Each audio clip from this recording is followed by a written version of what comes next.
अस्सलाम वालेकुम। मेरा नाम मोहम्मद आकिब। मैं as a marketing manager green gold अपनी सरगर्मियाँ से अंजाम दे रहा हूँ। आज हम फैसलाबाद के नवाही गाँव 35 जीते में रमज़ान भाई के पास तशरीफ़ लाए हैं। इन्होंने एग्रीटेक की गोल्ड माइन गाजर अपने फील्ड में लगाई। आज हम उनसे पूछेंगे कि उनके इसके बारे में क्या तासुरात हैं और क्या प्रोडक्शन है। जी रमज़ान भाई, अस्सलाम वालेकुम जी। आपने गोल्ड माइन कितने एकड़ पर लगाई थी अपने फील्ड में? ये भाई 20 एकड़ में लाई। ठीक है, और कितनी प्रोडक्शन रही जो आपने यहाँ अभी 300-400 बोरा आई एवरेज किले दी। ठीक है, और क्या लंबाई अच्छी है, रंग अच्छा वा गाजर का बहुत अच्छी है। और क्या रेट रहा मार्केट में? रेट ਇਹਦਾ ਵਿਕਿਆ ਜੀ 16, 17, 1800 ਨੂੰ 2000 ਤੱਕ ਦੀ।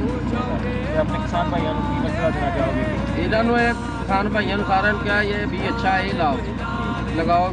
ਇਹਦੀ ਲਾਮ ਵੀ ਅੱਛੀ ਆ, ਇਹਦਾ ਰੰਗ ਵੀ ਅੱਛਾ ਵਾ ਗਾਜਰ ਦਾ। ਇਹਦੀ प्रोडक्ट बहुत अच्छी आ रही है और सही आ रही है जी। जैसे कि आपने सुना कि जो रमज़ान भाई हैं वो गोल्ड माइन से बहुत ही खुश हैं, तो आपसे भी यही गुजारिश करेंगे कि आप भी गोल्ड माइन को अपने फील्ड में लगाएं और अपने कुछ करें। अगर आपको हमारी वीडियो पसंद आई हो तो इसको लाइक करें, हमारे चैनल को सब्सक्राइब करें और बेल आइकन को प्रेस करें ताकि हमारी आने वाली हर वीडियो का नोटिफिकेशन आप तक पहुंच सके।